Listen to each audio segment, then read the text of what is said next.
There are hopes and dreams, and then there's expectations. And we're going to be talking about expectations for silver's price from right now until the end of 2023 in this video as we explore.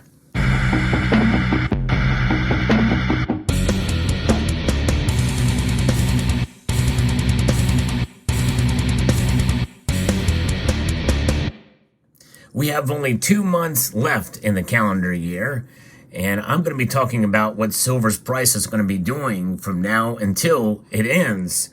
And a lot of those expectations, well, they have turned into hopes and dreams because the expectations that I had for silver are likely not going to be met for this calendar year. If you enjoy content like this, I hope you will consider pressing that thumbs up button and subscribing to the channel if you find value in the content I provide about the silver market and precious metals. I do try to be as realistic as possible, but for the past 3 years, I have made predictions on where I think silver's price is going to be at the end of the calendar year, and I have been wrong every single year. And I'm including this year as part of it, even though it's not over yet. But I do have a hope that it will hit $28 an ounce, which is what I had predicted, but it likely won't get there. I'll talk about that in a moment. But I want you to stay tuned till the end of the video because I'm going to show you a piece of silver that is quite interesting and much different than the silver that you see displayed here, which is silver bars, rounds, and coins.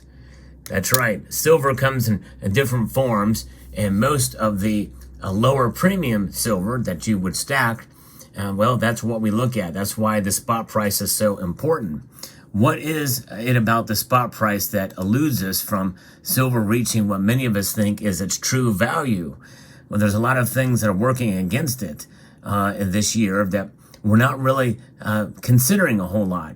You know, at the beginning of the year, we talked about silver demand was supposed to really increase over the course of 2023, much like it did in 2022, and really did not have an appreciable amount or effect on the price.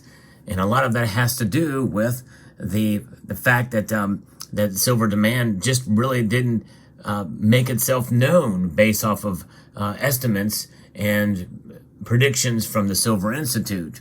Silver is not profiting from the demand for safe havens to the same extent as gold has. This is why I've been right about gold but wrong about silver. Industrial use accounts for more than 50% of total demand.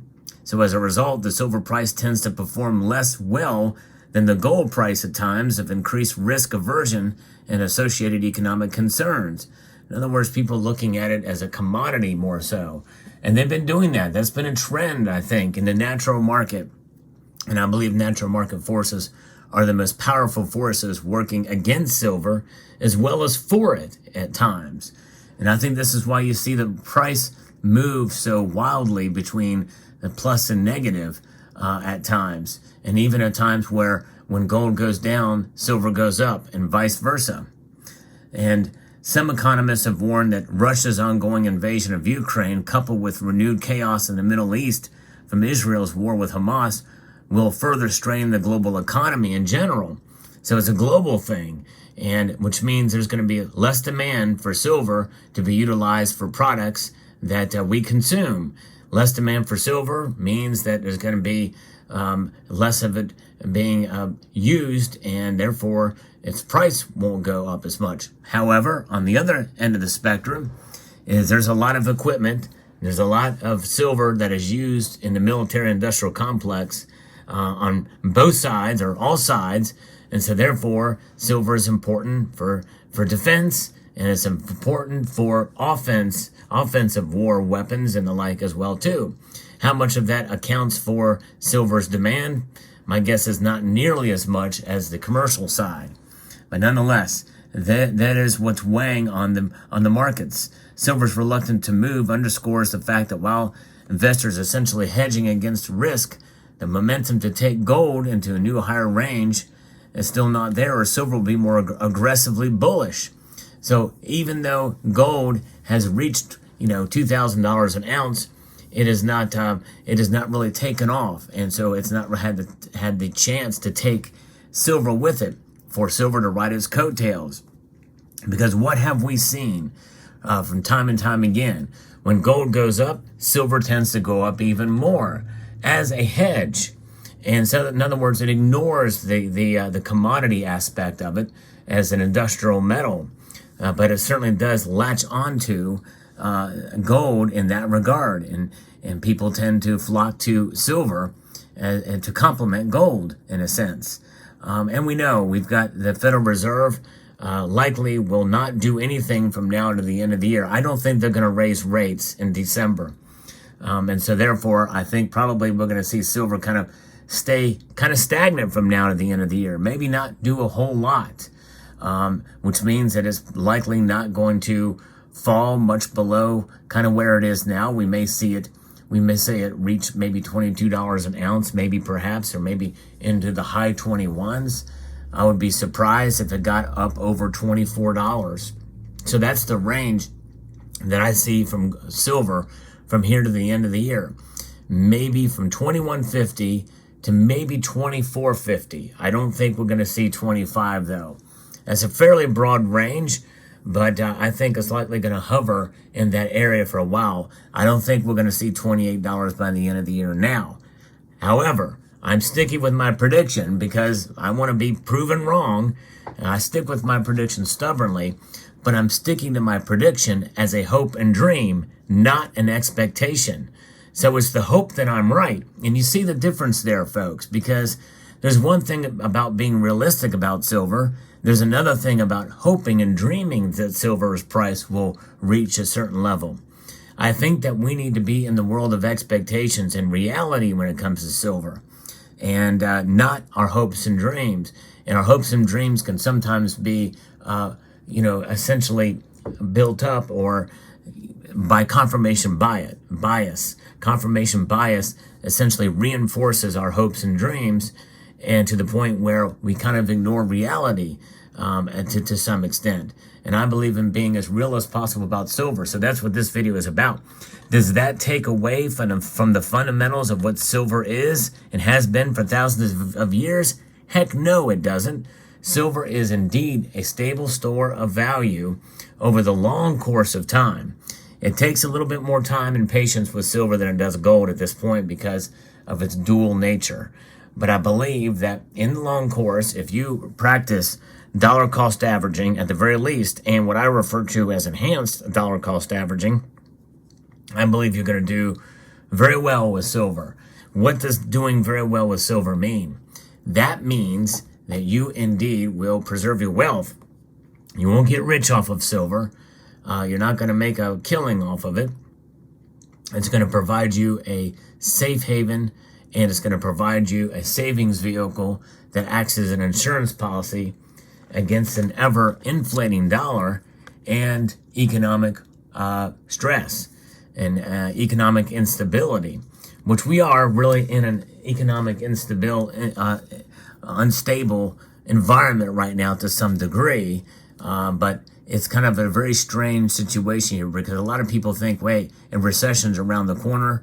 There's a lot of things going on with debt and deficit spending that's happening now that in a sense should be at the cusp of causing maybe a stagflationary environment, and in a situation with high inflation that really means that the economy is delicate, and just a number of different things could send us into literally an economic chaos or even a collapse of sorts because of the massive derivative market that we find ourselves in. That's one of those things going to have a very interesting effect on silver on one extreme or the other, really. Stagflation perhaps could send silver's prices plummeting. And when I say that, I'm talking about maybe falling in half or so. But we'll see how that plays out. But nonetheless, that's my expectation for silver by the end of the year. It's not my prediction. I'm sticking with it. My hope and dream is that we see silver at $28 an ounce, only so that I can be right at least for once. But hey, I don't take my predictions too seriously. Neither should you. So with that being said, let's get into a very interesting piece of silver that I want to show you here that was sent to me by Germanium Mint. Many of you have heard me talk and show pieces from the Germanium Mint before.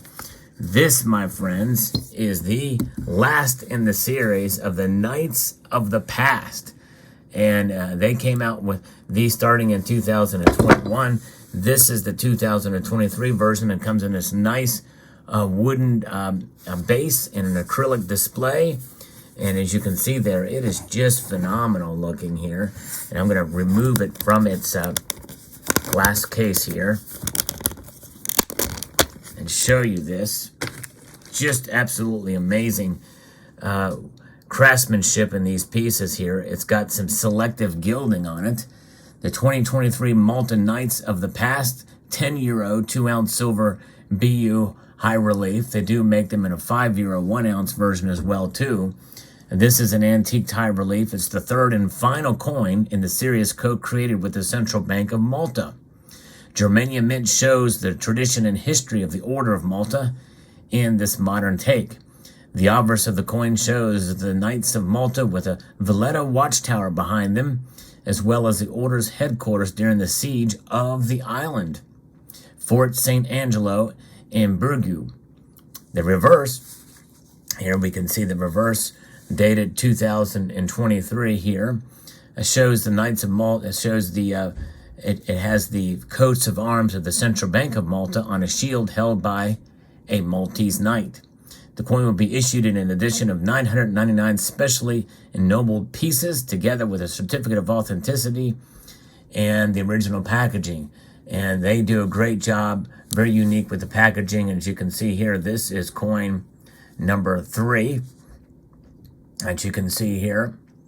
Now, if I was to turn this around this way, it looks like E00, but it is indeed coin number 3. But they have this capsule on it, and a very nice, exceptional quality from the Germania Mint. Just incredible. So fascinating. But nonetheless, silver is a metal to watch from now to the end of 2023. And don't get your hopes up, but keep your expectations real. And I have my hopes and dreams that silver will get $28 an ounce, but I don't expect it.